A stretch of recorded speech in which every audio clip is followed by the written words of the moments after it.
আসসালামু আলাইকুম dear viewers. এটা আমার নতুন একটি চ্যানেল। আজকে আমি প্রথম একটি ব্লগ দিচ্ছি। দেখতে দেখতে আরও একটি রমজান মাস আমাদের মাঝ থেকে চলে যাচ্ছে। আজকে 29 রমজান চলছে।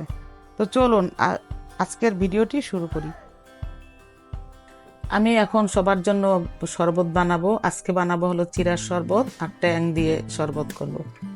আসলে রোজার দিনে আমাদের সবার খুব পানি ঘাটতি হয়, আর যেহেতু এখন খুব গরম, এই কিছুদিন যাবৎ প্রচণ্ড গরম পড়তেছে, এজন্য আমাদের খুব একটু শরবত, যে হয়তো আখের শরবত হইতে পারে বা লাল চিনির শরবত, এগুলো আসলে শরীরের জন্য খুবই উপকারী। এর জন্য আমি চাচ্ছি সবার জন্য শরবত তৈরি করব।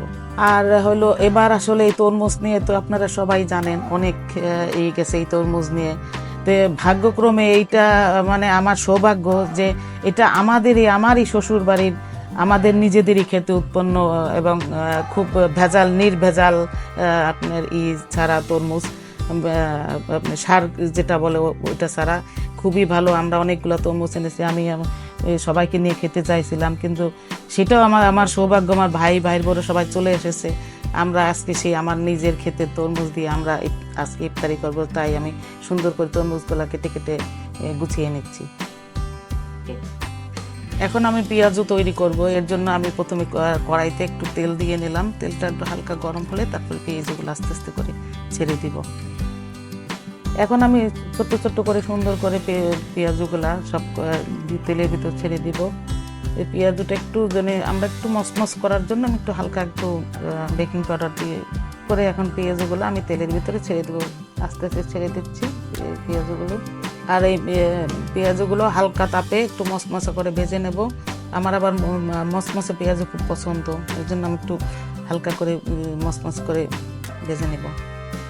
আমি এক একটা স্টেপে 7-8টা করে বা 12-13টা করে পেঁয়াজ দিয়ে ভেজে নেব।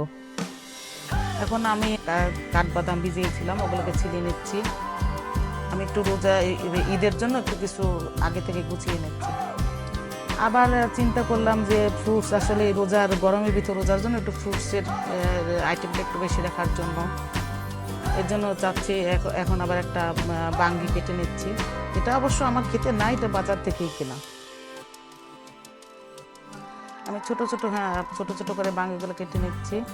আসলে বাঙ্গিটা খেতে হয়তো অত টেস্ট না, মিষ্টি হয় না, কিন্তু আসলে শরীরের জন্য এটা খুব উপকারী। বিশেষ করে যাদের ডায়াবেটিস আছে তাদের জন্য শরীরের জন্য বাঙ্গিটা খুবই উপকারী। এর জন্য আমি চিন্তা করলাম তাহলে বাঙ্গিটা যখন ঘরে আছে, বাঙ্গিটা আস্তে আস্তে কেটে এটাও আমি সাফ করে দিই। এখন আবার চলে আসলাম আমি তখন চলে আসলাম শরবত গোলানোর জন্য। আমি এখন ট্যাং দিয়ে শরবত তৈরি করছি। ট্যাঙের শরবত অনেক মজা হয়। আসলে আমাদের তো এই ছোট ছোট অনেক ঢাকা থেকে যে আসছে ছোট ছোট অনেক বাচ্চারা আছে, ওরা আবার ট্যাংটা খুব পছন্দ করে, এই জন্য ওদের জন্য সবার জন্য ট্যাঙের শরবত করছি। আর বড়দের জন্য চিড়ার শরবত করছি, আর ভুসি দিয়ে শরবত তৈরি করছি।